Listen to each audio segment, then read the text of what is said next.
So we are going to be at the, if you are in Los Angeles and if you are a listener to Film Week, on which Tim and I also are on, we are going to be at the Ace Theater Hotel, doing our annual Academy Awards show for, it's on the 17th? February 17th, Sunday Sunday the 17th. Sunday before the big show. And that will air Friday the 22nd. So, yeah, we're going to have fun there with all the rest of our Film Week colleagues, arguing and debating and getting into it.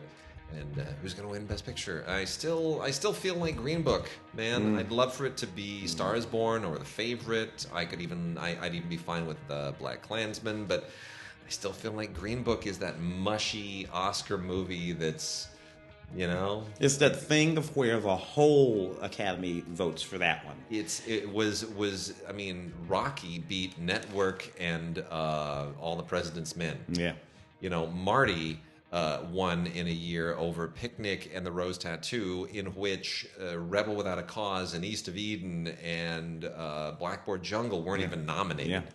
You know, so there are all kinds of weird precedents for this, but yeah, we'll see. It just feels like that's going to happen, and it's just old school Oscar all over again. Really? Yeah, that'll be interesting. Strange, but you know, a few of the other categories might be worth talking about. Do we agree that Best Original Song is going to be Gaga? Oh yeah, yeah. The Gaga song is good. Because she lost that last time when she was nominated for that. Her previous nomination didn't pan out. But yeah, that one has. Look, there's no. What's the song in Coco? Not Coco. Well, actually, yeah, the song in Coco, and then the song from that ice animation about what was the one with the little girl who could turn everything. Oh yeah. Let it go. Frozen. Let it go. I mean, oh my gosh. Yeah, they have a live Frozen show at Disneyland, which we haven't been to yet. I'm going to have to do that one of these days. You are. You definitely are. Visual effects, man. What do you think's going to take visual effects? You got Black Panther, but you also have interesting. No Black Panther. No, I mean, it's Ready Player One. Yes, Ready Player One. This is the one where they decided we're not. Black Panther got everything else, so we'll put Avengers: Infinity War in here instead, which also has Black Panther in it. Yeah, which is nuts. But those movies are a bit of a mess. Ready Player One, I think, it'll be the one thing that movie will appeal to that Academy, the nostalgia element of the Academy. I think you're probably right. I think you're probably right. Ready Player One is likely to do it. That's. Yeah, I mean, because the others are Solo and Solo, Star Wars Story, Avengers: Infinity War. I don't think any. I mean, Christopher Robin. 3 of them are Disney movies, and then there's First Man, which is I don't really know why that's in there. No. Yeah. So sound mixing: Black Panther, Bohemian Rhapsody, First Man, and Roma, and Star is Born. First Man seems like that's the one where. Yeah, pretty great sound. If anybody's paying attention to the sound, really, it's extraordinary in that film. It's one of the more extraordinary things in that film. Star is Born is good though, and that's that and Black Panther are the ones that are nominated for Best Picture here, so they're likely to get more votes. But Bohemian Rhapsody, it's good as well. Yeah. And sound editing: Black Panther, Bohemian Rhapsody, First Man, A Quiet Place, and Roma. Interesting. That wouldn't that be weird if that went to A Quiet Place? Sound editing to A Quiet. It's possible. It's funny because the theme of the movie and whatnot. Yeah. I think that's one of the dumbest movies ever made. I think. Yeah. Okay. Yeah. Achievement in music written for the motion for motion pictures original score nominees: Black Panther, Black Klansman, If Beale Street Could Talk, Isle of Dogs, Mary Poppins Returns. Now, of those top 3, it could be any of them. For me, I love all of those scores. Beale Street, but the Beale Street score sweeps. Some people say that it's a bit, it's a little loopy for them, and I'm like, you're not listening. Yeah, it's deeply moving. Although that Black Panther score is wonderful, absolutely wonderful. Well, it's really interesting here. These are all, Mark Shaman's for Mary Poppins Returns. I'm not a fan of the movie. Mark Shaman, I get it. It's very old school, kind of Broadway, Hollywood, Mark Shaman but stuff. Purposefully so. Purposely so. Yeah. Desplat's Isle of Dogs score is Desplat. It's very modern, but it's very orchestral. It's very much what he does, and he's now sort of the new John Williams, it seems. But then you get into a really interesting area. What Bertel does in Beale Street, and Bertel also did Vice, and I couldn't give you a bar of music in Vice. No. But what Bertel does in Beale Street is it's sort of the jazz heartbeat of their souls, right? It's the opposite of what Blanchard does in Black Klansman, which is, it's broader, piercing. Epic jazz. It's piercing. It's of the period. Really kind of immerses you. It sets the world. It doesn't set their interior world. It sets their exterior world. As opposed to Beale Street, which is all about that interior love. You can hear the love between these characters. What Göransson does in Black Panther is, that's John Williams level, epic kind of incorporating all kinds of themes. Yet he does not do the thing of where, because it's a movie that's about a fictional African nation. He does not simply let that overwhelm the score, and thus everything sounds like it's from a Tarzan movie. Yeah. No, this is a beautiful, beautiful score. Timed beautifully with themes to character, and again, deeply emotional. I really loved it. Really, really loved it. All right, let's wrap out on just 3: best doc, best foreign, and best animated. What do you think? So go with doc first. Mr. Rogers not nominated. Which is just so strange. Now I'm a big fan of Minding the Gap. Yeah. But that Mr. Rogers film that's my nomination. That's my win. So for me it would have been On Her Shoulders, but that's not nominated either. That's I don't know. Minding the Gap is good. I don't get how that Mr. Rogers. Maybe it's because it's Spurlock. What's his name? Morgan Spurlock, and maybe they feel like they've been honoring him a little too much lately. Yeah, I don't know. Well, Minding the Gap certainly does seem to be the one that's likely to take that. Foreign language. Roma's almost certain to win. Although Cold War. But if Roma doesn't win, on the off chance that Roma wins Best Picture, then people decide they're going to do that on that long shot. We're going to have Roma Best Picture, not foreign language film. What takes this? Cold War. I agree. It certainly is the one that deserves it. It's just absolutely... I wouldn't be disappointed, however, to see... I mean, my favorite in this category is Never Look Away, the German film, but it's also 3 hours long. Yeah. And he also won this award last time with The Lives of Others. So, and Shoplifters won Cannes. And Us. And Us. It was Burning won LA Film Critics. We gave Shoplifter something else. Oh yes, I'm sorry. I was thinking about the Amy Tan film, the documentary, the Amy Tan documentary. And then it's Cold War. It's going to be Cold War, which won Best Director at Cannes, oddly enough. So then the other one is Capernaum, which from Lebanon, which is also a wonderful film.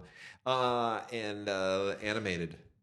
What's gonna? Is it? I mean, Incredibles 2 or Spider-Man? The Spider-Man movie, oddly, because I think everyone agrees that, despite the fact that we were pretty sure we were going to be handing that award over to The Incredibles 2, that everyone agrees that the Spider-Man, and they say it like that. They're like, I think that Spider-Man movie's better. Like they're shocked. It's like that was better, right? Yeah, it actually was better. Like, okay, I thought so.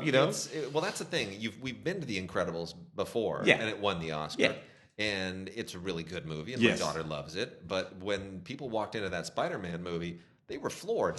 And part of it is because nobody expects a Marvel cartoon to be very good. Part of it is also because it's Marvel. Mm-hmm. And part of it is also because Spider-Man movies have been sucking for so long. Yeah, ironic. That nobody expected this to be the best Spider-Man movie of all time. Ironic that the best Spider-Man movie of the last 6 Spider-Man movies is the cartoon. And it's the way it's put together, that sort of ethnic sort of cast. And the animation, the way it's cut, the way it moves, that soundtrack, it's really, really an exciting, captivating movie. Charles, our dear friend and Film Week colleague, Charles Solomon, who is the animation guru, he said it perfectly. He said it revels in the joy of being drawn, which I thought was a beautiful way of putting it. So, all right, we're going to get down to it. We got a lot of classic stuff left over from last week, and much of it is from Kino. I want to start off just popping through some of these things that might be off your radar. We've got Memories of Me with Billy Crystal, Alan King, and Jo Beth Williams. Jo Beth Williams, where did you go? This was directed by none other than Henry Winkler. Yeah. This was a 20th Century Fox movie, and it kind of belongs very much to that 1980s moment. And it's a sweet movie. It's a sweet movie. I prefer, there are kind of these. it's one of these father and son things, like Tom Hanks and Jackie Gleason in Nothing in Common. Right? It's kind of one of those. But what's nice about this is Alan King's performance more than anything. Written by Billy Crystal and Eric Roth, by the way, the great Eric Roth, who of course wrote Forrest Gump. It's just Alan King does a really wonderful job here. He's just really, really wonderful, and he plays the part just beautifully. He gives Billy Crystal a lot of room. He knows exactly what to do, and it's a lovely, lovely performance. Yeah. So if you love Alan King, you're gonna love the movie. Yeah. We also have Split, 30th anniversary edition. This was kind of a bizarre movie that a lot of people didn't see. This came out in 1989. Definitely a kind of a fringy, culty movie. This has an extended cut here. I don't know that anybody was sufficiently familiar with the film at the time that they will know exactly where these 20 extra minutes are. Like if you were to watch the 104-minute version versus the 84-minute version, I don't like. If let's say you saw the 84-minute version back in '89 and then you watch the 104-minute version now, I don't think anybody's going to go, "Oh my gosh, that scene! That's the new stuff." That's the new stuff. I don't know that you're really going to. No, this is kind of a low budget sci-fi thing. Takes place in a dystopian future, and deals with the threat of trans-dimensional fascists and this one Luke Skywalkerian hero named Starker, who is he's basically like a homeless lunatic. It's a really weird movie. And it's really kind of on the edge, but it's out on Blu-ray now from Verboten Video, and it's called Split, and it is a cult film. And if you haven't heard of it, you might want to check it out. But it's definitely on the weird edge. Not to be mistaken with the M. Night Shyamalan. Yeah, we talked about Tobe Hooper last week, and we got another Tobe Hooper movie, Spontaneous Combustion, which is terrible. He directed this in 1990, and Tobe Hooper just really kind of only had one good movie in it. That was Poltergeist. And that genre of movie kind of went away. Yeah, but anyway, it's got its moments. It's just not great. And then he wrote and directed this, and he was kind of still trying to be relevant. But after Poltergeist, he just didn't. Basically, Spontaneous Combustion with Brad Dourif is the star, and John Cryer's in it as well. John Cypher, not John Cryer. John Cypher. People burst into flames. It is what it is. It's not good. Dennis Hopper directed a movie called The Last Movie in 1971, which did not quite do what Easy Rider did. It's a weird career of his, isn't it, Hopper? Yeah, particularly on that side of the camera. Yeah. Anyway, this is Blu-ray release of The Last Movie, which it's essentially an inside Hollywood thing about a Hollywood production that's making a Western in Peru, and he plays a stuntman by the name of Kansas, and kind of does a Man Called Horse deal in this. When they're done shooting, he sort of stays behind and tries to. I don't want to say goes native, because it's not quite what this is about. But he's looking for something in Peru that he doesn't find in the rest of his life, and this winds up going into a very weird kind of Man Called Horse direction, and it's almost an Apocalypse Now direction, which is why it's also weird that he showed up in Apocalypse Now. But it just doesn't quite work. It's a beautiful restoration. It's a really ambitious show. They have a 1971 interview excerpt with Dick Cavett and a whole bunch of really interesting stuff from the archives of the film. 30-minute documentary portrait of Dennis Hopper, but. For some reason, it just doesn't click. It's almost like he was trying too hard to replicate his success from Easy Rider. Very unfortunate. Karate Kid Part 3 and The Next Karate Kid with Hilary Swank. That's right, Hilary Swank was once upon a time The Next Karate Kid. There's a double feature of these from Mill Creek on Blu-ray. Look, Karate Kid Part 3 is not very good. The Next Karate Kid is really not very good at all either. But if you are a completist, you may want to pick that up just so that you have all of your Karate Kid stuff. And while we're on the subject, Double Dragon is part of the MVD Rewind collection, and it comes in that kind of faux retro VHS thing where they're trying to sort of make you feel like, hey, it's really nostalgic. Is that a sticker like we used to get on our VHS thing? Oh no, it's part of the cover art. Isn't that clever? It's not a sticker. It won't come off. Soon no one will know what that is. I know, it's ridiculous. It's for people from our generation. So look, this has people in it that no one today will know unless you grew up in this era. Mark Dacascos. Mark Dacascos. Alyssa Milano is still in the news. Yeah, but Mark Dacascos was the man for a long time in these kinds of movies.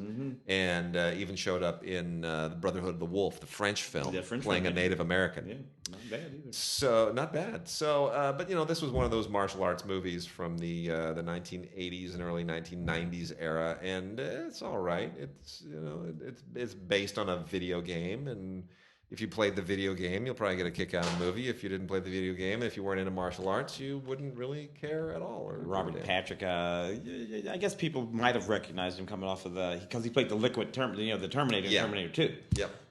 Lead for him. The very powerful and popular Martin Sherman play Bent was made into a movie directed by Sean Matthias, and Film Movement has this on Blu-ray now. This is an NC-17 rated bruiser of a movie, and it's really, really tough to watch. In many respects, I think it goes overboard. It's one of Clive Owen's best performances. It's sort of what put Clive Owen on the map, to be honest. This is from 1997. And it is a really, really, really tough movie to watch. It earns every single bit of its NC-17 rating. It all takes place in pre-war Germany, and it's a Holocaust film. The Holocaust before the war actually began, when everything is just really, really when Germany thinks they're getting away with it, basically. And boy, it's just tough to watch. I won't tell you anything about the cast. I'll tell you only who's in it: Clive Owen, Ian McKellen, Lothar Bluto, and Mick Jagger. Yeah, all of them are excellent, but it's such a tough movie to watch. There are times where you feel like it's a little too much. And then we've also got Topper. The Topper movies are a lot of fun. If you are a fan of the Topper movies, which is, of course, the old supernatural, mischievous ghost Topper movies, there's Topper Returns and Topper Takes a Trip. These are fine. They're, not quite the same as the original Topper, but these are from VCI, who has always done really wonderful stuff with their classic catalog. That's the Joan Blondell and Constance Bennett. I mean, these are fun. As opposed to Cary Grant and. Yes. That's why it's like the B team, right? Yeah. But still, the whole concept of Topper is fun, and it's worth checking out. And if you are a Topper completist, you're going to want to add those as well. And then just a few more here, and then I'll turn it over to Tim to dive into some new stuff. Méliès Fairy Tales in Color from Flicker Alley. Is a whole bunch of retinted Méliès stuff from 1899 to 1909, 10 years worth of Méliès genius, all of it retinted as he did at the time, because he hand colored a lot of this stuff. Méliès, of course, being the principal subject of Scorsese's movie Hugo. That's played right. by Ben Kingsley. Yeah. And Méliès, obviously one of the great pioneering figures in the history of movies, and so this is a wonderful, wonderful release from Flicker Alley and the Black Hawk Films collection of David Shepard that really highlights the Méliès genius probably as well as anything has since ever.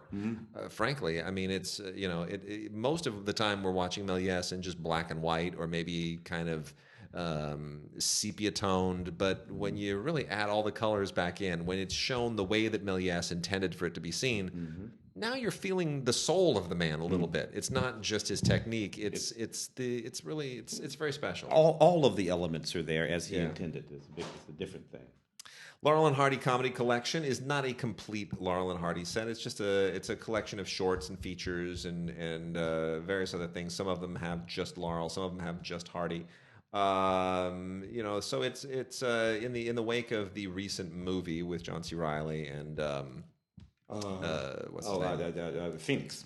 No, not from the brothers sisters or the sisters brothers. John C. Reilly and it's Stan and Ollie from so that'd be Steve Coogan. Stephen Coogan, thank you. Steve Coogan. Blanked on Coogan for a Which minute. is another movie that's wasn't those performances in that movie didn't quite make the But the movie, it got a little bit of attention. I enjoyed it, but I enjoyed the performances. I thought John C. might have actually gotten and the women. The women. Oh yeah, the women were actually the best thing in that movie. Yeah.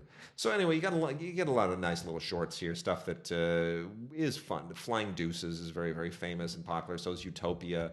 There's some Stan Laurel home movies here. Then you got stuff like Hop to It, Bellhop, The Hobo, Mud and Sand. There's some fun stuff. But what's interesting is seeing the solo short films that they made without each other.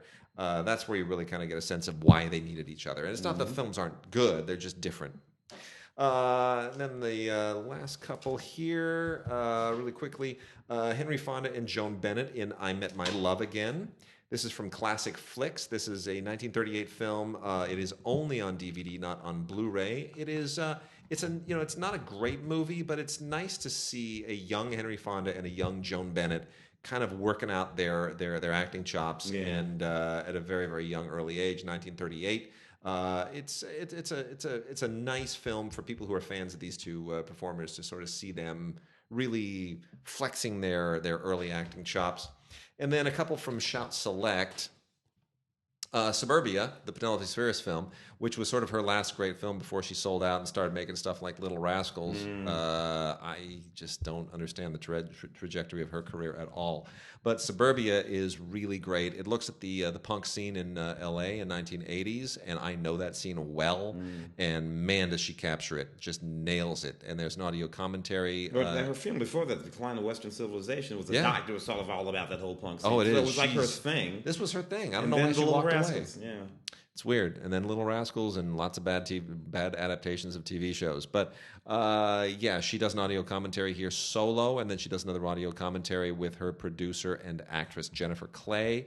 And this is from Shout Select. It is a wonderful transfer, and it is just a rock solid movie. It has live performances in it from a lot of punk bands at the time, like TSOL, who I used to see their little.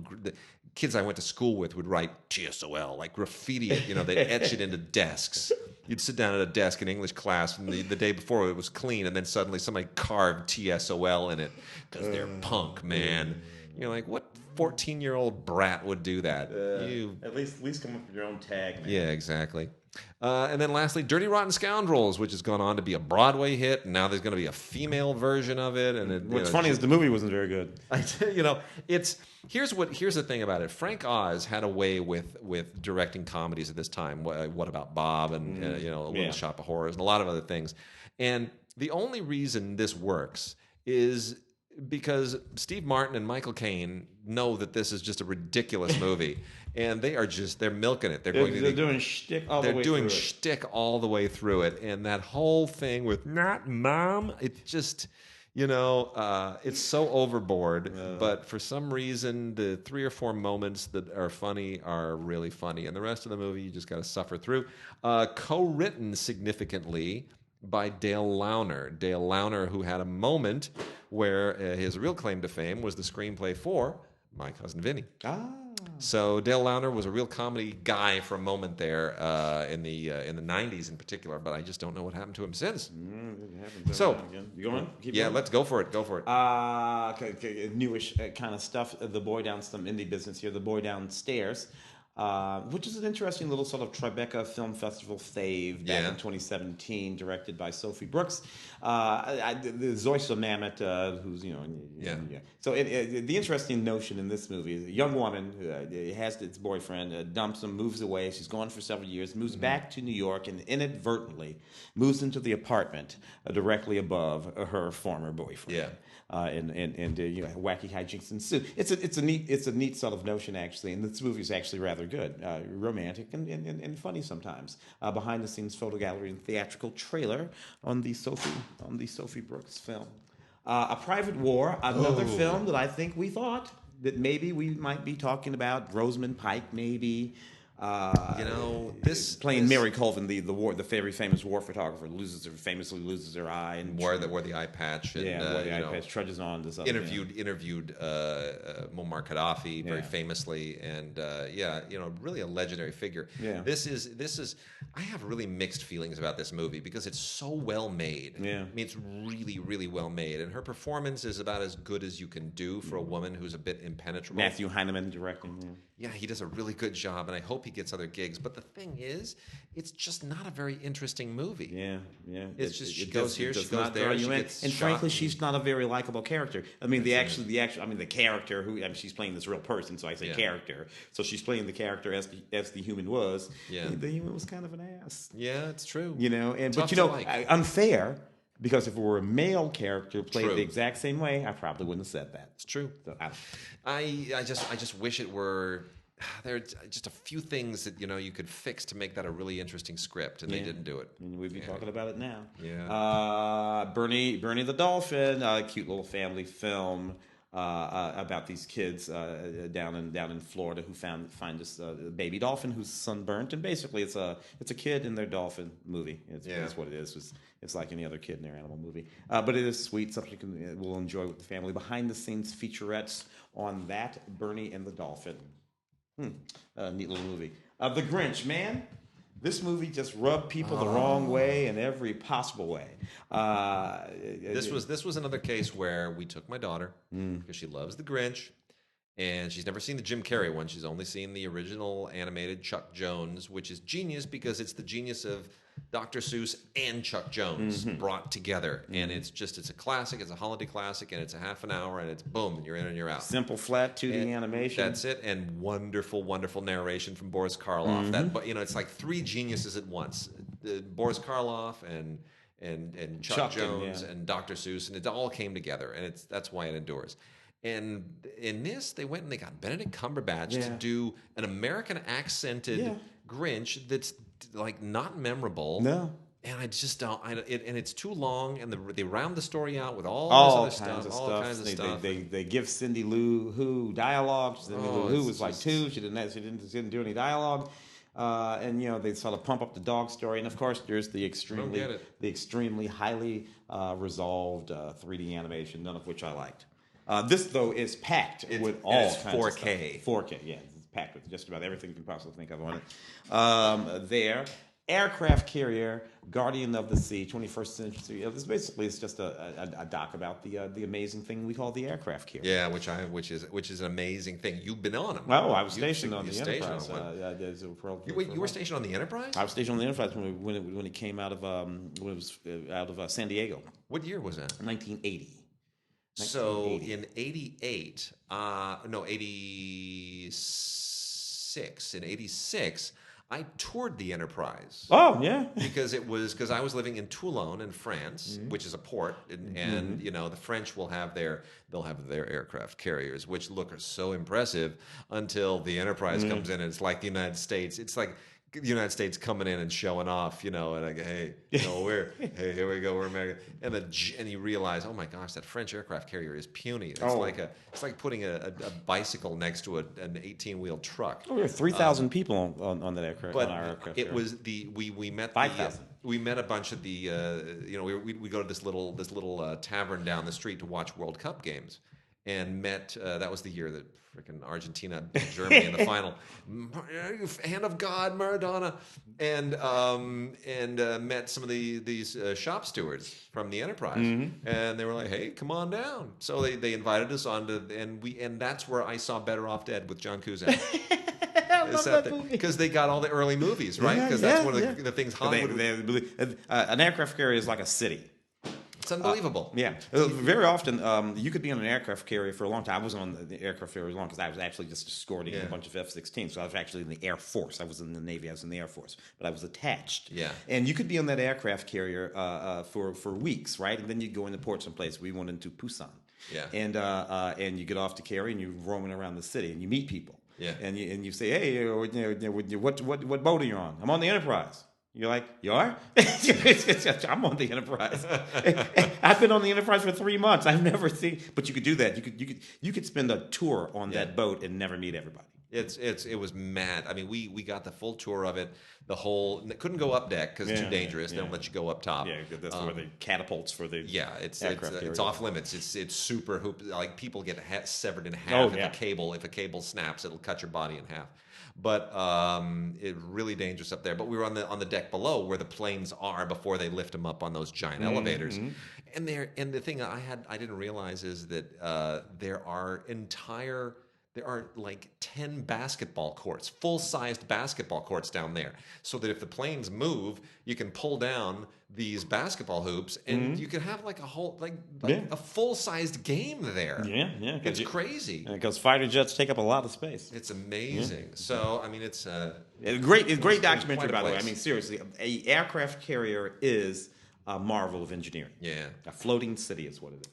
Well, I want to go through all this Kino stuff now, because Kino has just, man, they keep getting great stuff, and there's one here in particular, well, there's a couple I want to be say some very special things about. But first off, they keep releasing all this great Depati Freeling animation. That's of course the like the Pink Panther stuff, but there's a lot of great other ones too.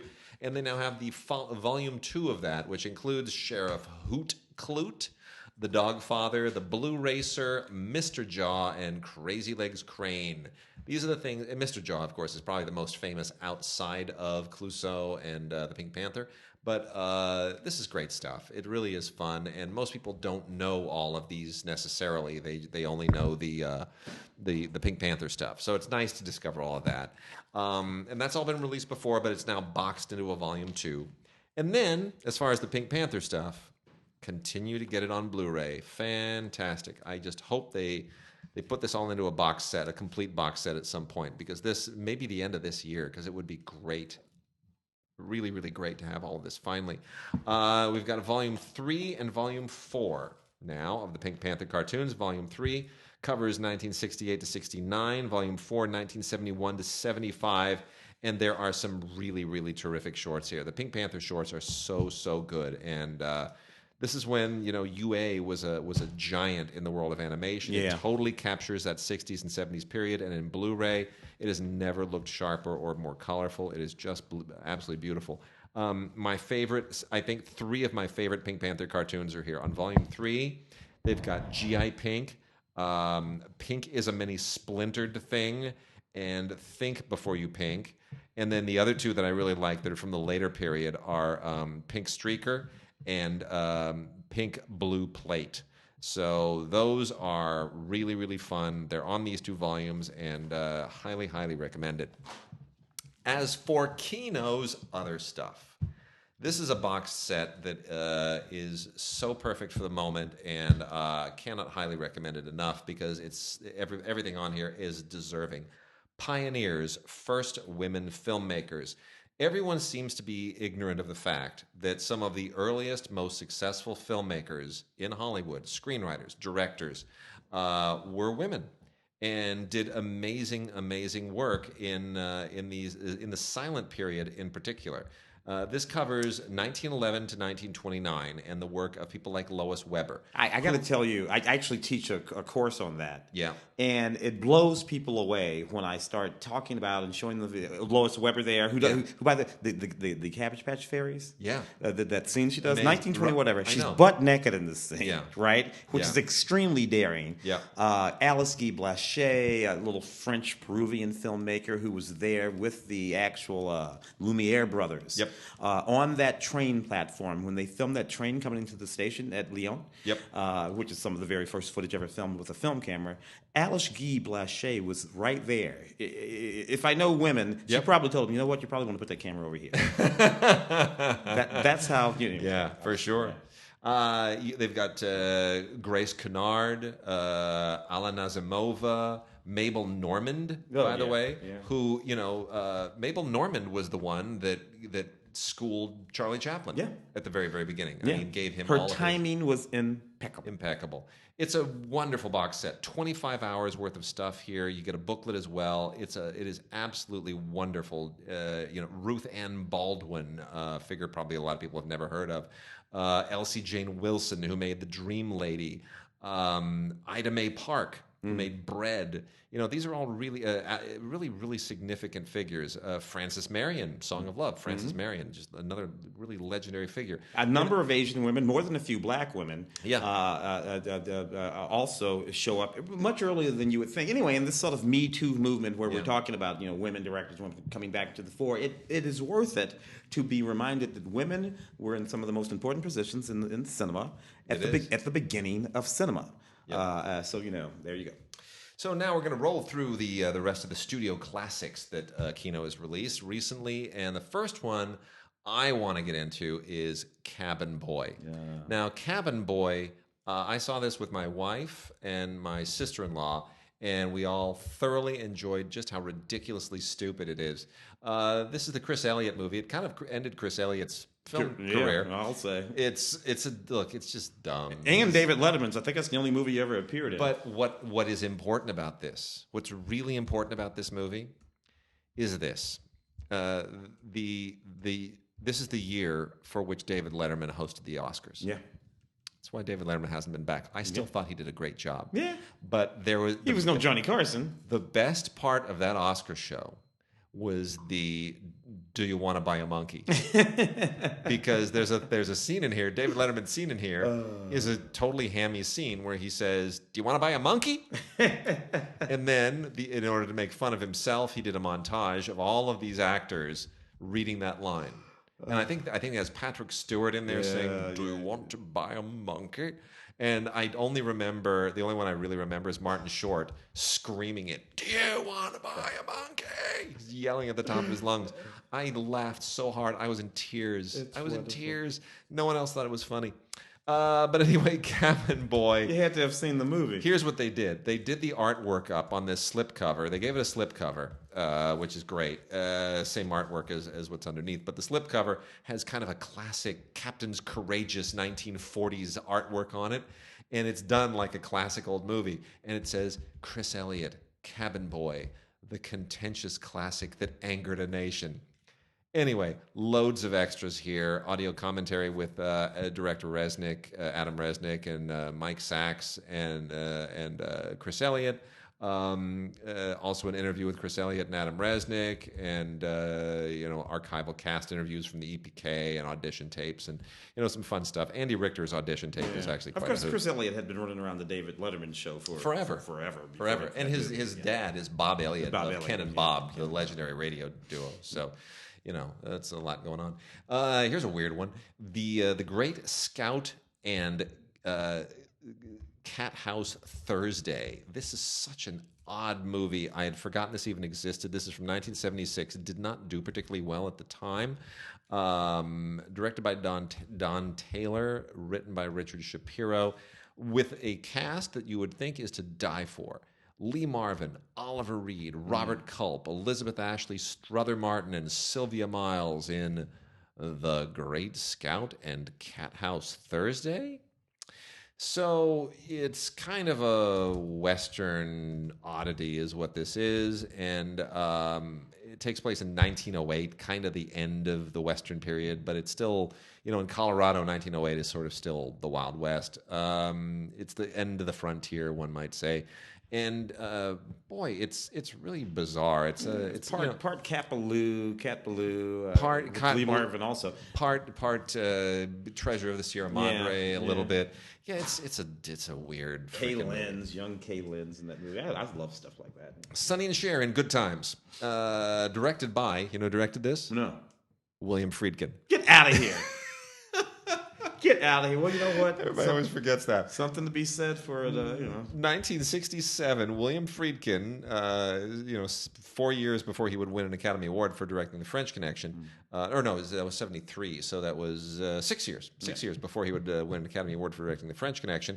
Did a job for hire, man. He directed this utterly weird Sonny and Cher movie that has no business existing. It's true. It's just a silly movie. It's just a silly swinging 60s groovy. He's walking around in that fur sort of. Yeah, look, they're trying to do for Sonny and Cher what the Beatles movies did for the Beatles. Yeah. That's what they're trying to do, and it doesn't really work, but it's an oddity, and people are fond of it. The Trip to Bountiful won an Academy Award for Geraldine Page.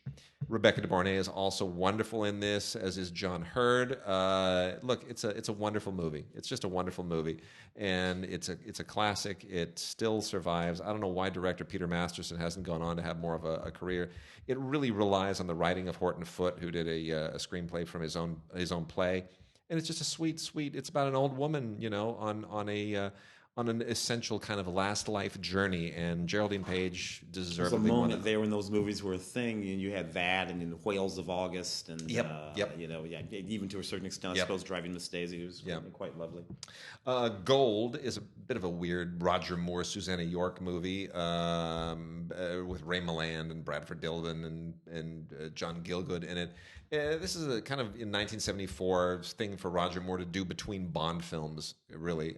He was still James Bond at that time, and he was very popular doing it, but he wanted to do other stuff, so they went and he worked with the director of On Her Majesty's Secret Service, Peter Hunt, to do a movie, basically a conspiracy thriller set in South Africa, centered around gold.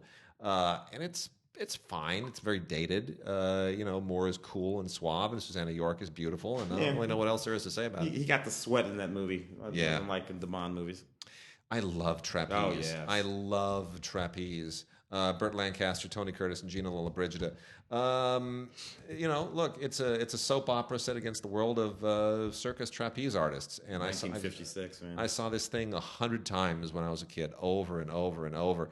And there's so much of this that winds up in other movies. I think they even use footage of this in The Artist. Yeah. All that trapeze stuff was taken from this, I believe. And they just did some, face replacement and a few other things. But there's a lovely CinemaScope melodrama from '56, the same year as the King and I. Was it The King and I in '56 or '55? Anyway, at least the Ten Commandments. Ten Commandments was '56. Carol Reed. Yeah, a lot of great stuff from that period, and Carol Reed, does a great job with this, and would of course go on to win an Oscar for Oliver, and also did The Third Man. Great British director, but this is fun, and there's an audio commentary by film historian Kat Ellinger, and the color is fantastic. Let's just blow through the last few here really quickly. Once Upon a Crime is a not very good comedy, but it's got a little bit of nostalgia to it because it was directed by Eugene Levy and produced by Dino De Laurentiis. So it's a bit of an SCTV reunion comedy that doesn't quite work. But you know what? Screenplay by Charles Shire and Nancy Myers. And it's got John Candy and Sean Young and Ornella Muti and Richard Lewis and George Hamilton, and it's Sybil Shepherd. It's kind of a movie of its era. It doesn't really work, but it's kind of a movie out of its era. Actually, it's a little late even for its day. Yeah, but Eugene Levy is funny. So, very, very funny. So real quickly here, let's see. A Minute to Pray, A Second to Die is a Robert Ryan movie, kind of a spaghetti western thing that was made in 1968 by Italians. Franco Giraldi was the director. Never heard of him. Arthur Kennedy and Alex Cord are in this thing. It is what it is, I don't really know what the appeal is, but if you're a fan of spaghetti westerns, you'll probably love it. Rita Tushingham and Lynn Redgrave in the fantastic Smashing Time, which is the movie that inspires all of the Austin Powers movies probably more than anything. This really captures that whole Haight-Ashbury funky moment more than anything else. 1967 London. And Rita Tushingham, for crying out loud. We love Rita. She's the best. The knack and how to get it and all the rest of that fun stuff. So this is really a very, very fun. Kat Ellinger does another audio commentary here that's very, very good. And, it's a moment in time. Really great score, by the way, by John Addison. And a lot of fun. Carlo Ponti produced that. Coming right off of Dr. Zhivago. Bat 21 with Gene Hackman and Danny Glover. Get the junket for that. Did you like this? No, I didn't either. Yeah, the Vietnam era movie. Yeah, it's just another one. And helicopter pilots and pilots and this whole. It's kind of like Air America was. Yeah. This and Air America are kind of doing the same thing, and I don't know that either of them are all that good. But quirky Vietnam stories. Peter Markle directed that, And then The Farmer's Daughter, a David O. Selznick movie with Loretta Young and Joseph Cotten and the wonderful Ethel Barrymore from 1947. This doesn't age terribly well, but it's still got a moment. Lee Gambon, film historian, does the audio commentary, and it's, you know, it got Loretta Young an Academy Award for Best Actress. I don't know that it really ages that well, but Joseph Cotten is in it. He's lovely as well. It's a sweet movie, produced by the great Dory Sherry, one of the great all-time Hollywood producers. And then here are the two that I really, really want to go to town on. Sylvester Stallone in Oscar. 1991. Last great movie directed by John Landis. Yeah, this is a great movie. And that movie is much funnier than people give it credit for. So it didn't do that funny. well at the time. Dolly Parton, Sylvester Stallone. Tim Curry wipes me out in this movie. He is so funny as that doctor. Yeah. That ridiculous doctor. He is so funny. Stallone is funny. Stallone is hysterically funny in this movie. It's just funnier than people give it credit for being. He's just so wonderful. I mean, everything about this movie is so charming. And what a great cast. Ornella Muti plays his wife. Ornella Muti, actually, that's who I was thinking of. She is fantastic. Rhinestone is the one he did with Dolly Parton. Chaz Palminteri is really, really good. Yvonne DiCarlo even shows up in this thing, believe that or not. Yeah. Donna Beachy. It's just great. Kirk Douglas plays his dad. Eddie Bracken is in this freaking movie, dude. It's unbelievable. I mean, everybody is in this movie. It's just it's so much fun, and you know, I just love this movie. I love everything about it. It's really, really fun. It's really worth checking out. Vincent Spano, you know, is charming. I just love everything about this movie. It's a classic French farce, is what it is, and it's beautifully staged, and everybody in it they just nail it. It's beautiful. The last one, Blame It on the Bellboy. Oh yes. Now here's why I'm going to really say something about this movie. So Blame It on the Bellboy is a silly comedy starring Bronson Pinchot, Dudley Moore. And a bunch of other people, Richard Griffiths and Patsy Kensit and Brian Brown, and it's got a rather significant cast. But it's about the chaos that this bellboy causes in the lives of all these various people. And what's great about it is that it understands that it's paying homage to Jerry Lewis's The Bellboy, and at the same time kind of riffing on things like It's a Mad, Mad, Mad, Mad World and a lot of these other things. It understands its lineage. This was one of the first films in 1992 that I actually reviewed for Entertainment Today, where we met. Yeah. And I gave it a great review. And I still love this movie. I still think it's funny and silly and delightful and hilarious. Mark Herman, great British director, directed this. Everyone else wrote and directed this, panned the daylights out of this movie. Suddenly, I don't get mail in Entertainment Today. I got mail in Entertainment Today. Wade Major, critic, Entertainment Today. Okay. Open up the mail. I'm working there as an associate editor as well. Yeah. And the job you turned down because you were smart. and I open this mail, and it's a letter from Mark Herman thanking me for appreciating and understanding his movie. And this was the first time I'd ever I've gotten a few since, and that was the first time that it ever happened to me. And I thought, directors do that? They write letters to film critics? Like, why don't I'm going to review more movies positively. I've only gotten the ones where they had something really pissy to say about what I said about their movie. I got those. It was very, very special, and I still stand by this movie. It is so much maligned. It's finally on Blu-ray. Blame It on the Bellboy. Bronson Pinchot, Dudley Moore. Incredibly funny movie. Beautiful, slapsticky, just lovable silliness. Mark Herman would go on to direct things like Little Voice. Brassed Off. You know, still a very, very good director. And The Boy in the Striped Pajamas, I think, was his maybe 10 years ago. So like Mark Herman really nailed it with this movie. Distinguished director who did a really wonderful comedy at a point in time when people just weren't willing to give him the benefit of the doubt. Please see it. Please see Blame It on the Bellboy. It's worth checking out. Bronson Pinchot is very funny, by the way. People have forgotten how funny he was. Becky Bartholomew and him. And that it was wonderful. It kind of got broken at first. I think maybe it was the second Beverly Hills Cop movie. Maybe it was the first. It was the second one. It was the second one. Oh wait, no. I can't remember. First, it was the first Beverly Hills Cop. Yes, I mean literally made a career for Emperor himself. It was Gilbert Gottfried who's in the second one. In the second one, yeah. Yeah. You know, it's kind of, TV? Yeah, let's do TV. Gunsmoke. Gunsmoke premiered, brother, in 1955. Stayed on the air until 1975. So unbelievable. Just absolutely unbelievable. Such a long-running show. I mean, there have been shows that have run longer since. I think right now The Simpsons is the longest-running show on television. It is. If I'm not mistaken. Simpsons Simpsons may be it's the longest running show currently on television, but I think it may now be the longest running primetime show ever. Yeah, I think it's beaten Gunsmoke. I want to say it's right there. It's either if it hasn't beaten it, it's a year or two away. Well, and perhaps if we're talking about your narrative shows, because I'm almost sure Face the Nation and/or Meet the Press. Not primetime, though. Not primetime. Primetime. You're absolutely right. Yeah. Anyway, you got Gunsmoke here, season 14, volume 2, and season 14, volume 1. You know what I like most about any of these, but particularly this, Gunsmoke, because it did, in fact, run so long. It's like a treasure trove of performances from young actors. You watch this show, and you're just amazed. You're like, oh, look, young Dennis Weaver. Oh, look, young Dennis Hopper.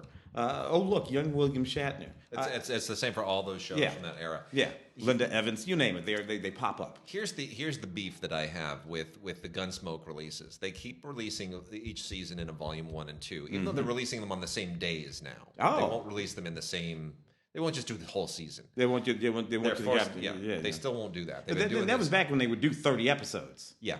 But do you know when they released the first season of Gunsmoke on DVD? No. 2007, 12 years ago. Oh, wow. They are taking as long to release... No, I'm not kidding. They're taking as long to release Gunsmoke on DVD as it took for the show to run.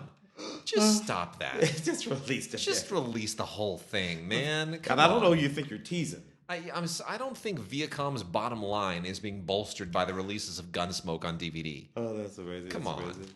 The complete 12-part anthology series, short-lived anthology series Chillers, was hosted by Anthony Perkins. I remember this. Yeah, it was okay. The little thing that happened in the 80s. It sort of wanting to be a Twilight Zone-y, outer limity kind of thing.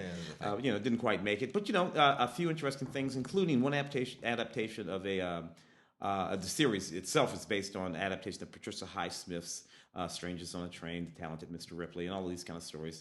Ian McShane, Tuesday Well, Ian Holm, Bill Nighy pops up in some of these, Ian Richardson. So interesting cast in this sort of, fairly watchable little television series here at Chillers. Not a lot of special features on that, unfortunately. I'm going to hit up here Acorn's Single-Handed, The Complete Collection, which is an absolutely terrific show. There are a lot of the British shows that we always see. The police dramas are typically London.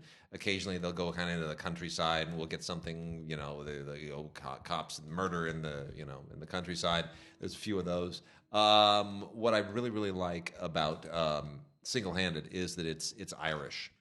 And that's a whole different world in the UK. We tend to associate Ireland with England, much to the chagrin of the Irish. Yeah. And we forget just how culturally different it is. And this is really, it's quite intense. It's quite intense. It's really, really well written, and it's great. And it's all just the net. Look, Dublin is its own kind of hellhole. Yeah. London has its hellholes. You go through some East End, but Dublin is a whole different deal, and that's what this gets into, and it's really, really good.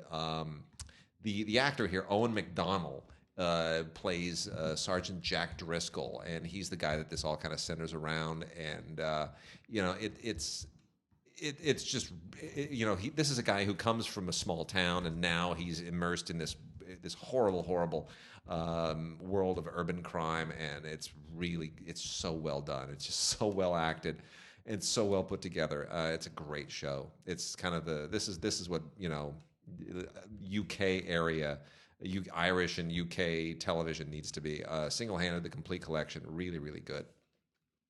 The Dick Cavett Show. One of my favorite things in the world is the Dick Cavett Show from any era and any network. Dick Cavett popped up on PBS and ABC and some other networks. And his shows were always just so erudite because he was so erudite. This is a particularly great collection here. They put together 4 extraordinary comedic talents, sparring 3, I should say, sparring back and forth with Dick Cavett, George Carlin, Martin Mull, and Steve Martin.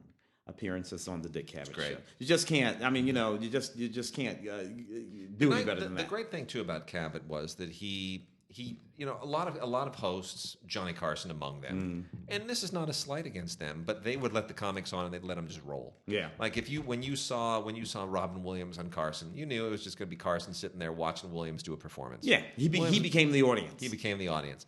Dick Cavett never quite let them get away with that. Yeah, he wanted to find out what made him tick. Yeah, what's your deal? And he'd somehow get them to open up in ways that they normally wouldn't for anyone else. Yeah, and that was a gift. And then when they started talking about something interesting, he would in fact let them talk. Yeah. So Inside the Mind of Dick Cavett, Volume 2, this particular one, George Carlin, Martin Mull, and Steve Martin. Fantastic. The Woman in White, a PBS British drama. This is based on the very, very famous mystery novel by Wilkie Collins, which has been done before, I believe, but not quite so thoroughly. This is like 4.5 hours long, and is pretty much a straight adaptation of the novel, which is this great Victorian kind of a thriller, is the only way to put it. It's a Victorian thriller, and it all deals with this woman in particular, the title woman, the Woman in White. And if you've never read it, if you've never seen it, do yourself a favor. This was originally done for the BBC. It was shown here on PBS, and it's really, really, really well done. I almost wish they had done this as a feature film. But what a cast! Kerry Fox, Art Malik, Ben Hardy. It's terrific. Charles Dance even shows up a little bit. It's really wonderful. Two interesting television series here. Humans. I started watching this and sort of fell off it, and then I went back to it for the second season. This is series 3 here, uncut UK edition of Humans. The sort of geo-psychopolitical sci-fi allegory that's going on in this series is basically this. In the not too distant future, synthetic humans have been created. There comes a moment when these synthetic humans gain consciousness, undeniable consciousness, and the humans, particularly the humans who have created them and used them for all kinds of things, start to feel really odd about that. And eventually they start to not like that, and they start to distrust the sense by the time we get to series 3 here. Yeah. Really some interesting sort of, and these questions have been posed in sci-fi before. Asimov and others have posed these sort of questions, but I find it all quite fascinating. And it works really well. I rather enjoyed this show. This is season 3. Bonus material includes some behind-the-scenes featurettes. Jim Carrey, season 1 of Jim Carrey's very interesting show, Kidding. In this series, Jim Carrey plays a sort of. This thing got really mixed reviews. It got mixed reviews. I watched several of them. It was a little depressing to begin with, but I could kind of see what was going on there. Jim is playing this guy who's the host of a children's show, a 30-year host of a children's show. Think of a Mr. Rogers type character. Oh, not Death to Smoochie? Wouldn't that be better? Wouldn't that be better? That'd be so much better. And his actual home life starts to unravel. His wife, his child, all of that. The thing of it is, he really has his entire life been as optimistic an individual as he has been playing on that show. And now that optimism isn't working in his actual life, and it causes him to question a number of things. The wonderful Judy Greer and Catherine Keener pop up in the show, directed mostly by Michel Gondry, which of course Jim did the Eternal Sunshine of the Spotless Mind, whom Jim did the Eternal Sunshine of the Spotless Mind with a number of years ago. So you can kind of see where they would sort of overlap on this. And this is a very Michel Gondry sort of take on life, that sort of French dark take on things. So it's a dark comedy. But it lightens up a little bit if you hang in there for a while, and actually becomes rather funny too. Let me pop down here to Jamestown. This was an interesting series. Oh boy, I gave this first season all my due attention, and then I couldn't push anymore. Well, this is seasons 1 and 2. And what happened to Jamestown is the big question of the thing. Yeah. Here's the thing. I mean, they fabricate an awful lot. Oh, I mean, it's all, for one thing, we don't know what happened to Jamestown, so you have to fabricate a lot. But the thing is, it starts in a really interesting way, and they really, if you're a history buff like I am, and they get into the male female relationships there. It's mostly about the women who came to Jamestown looking for husbands, and it's a bunch of men who've been without women. So you have this obvious sexual tension, and then the guy who gets this wife, she wants the other guy. They're all mismatched, right? Everybody wants somebody else, and then the woman who marries the wealthy guy, she becomes like a political mover and shaker. She starts telling him what she wants him to do so that he can move up the ladder, and he thinks it's all his idea, but she's the one with the power in Jamestown. It's all this stuff. And then it was about midway through that first season that this occurred to me. This damn thing's Dynasty. There it is.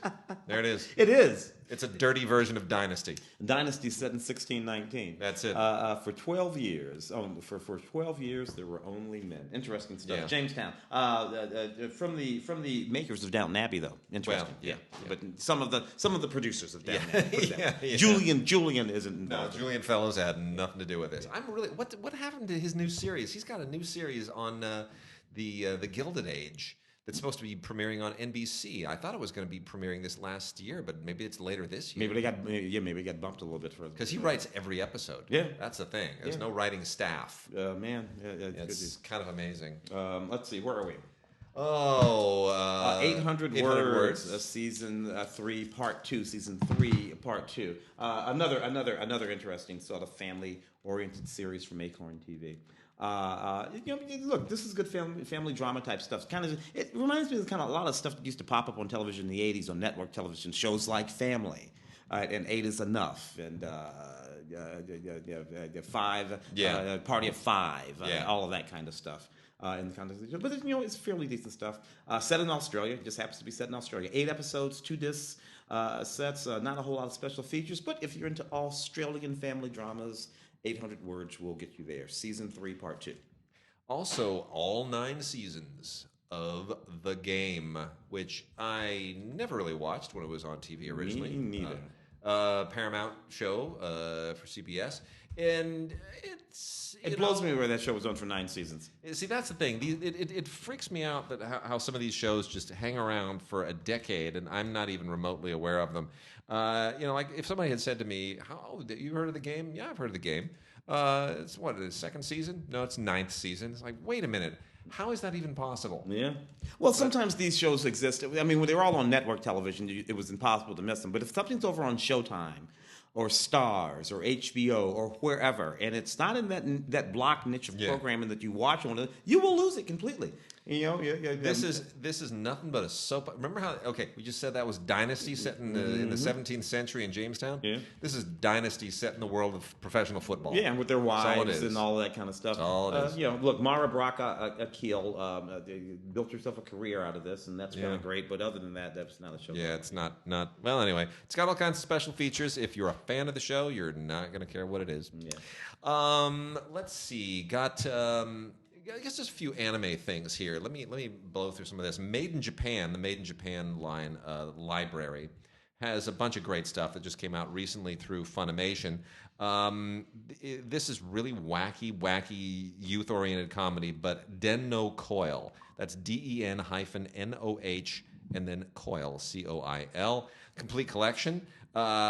It's cute. It's a little bit cloying, but it has a lot to say in a strangely wacky way about modern digital technology. And this is about this girl who has these glasses, these like digital goggles, right? And this is all about the world that she sees versus the world that she lives in. And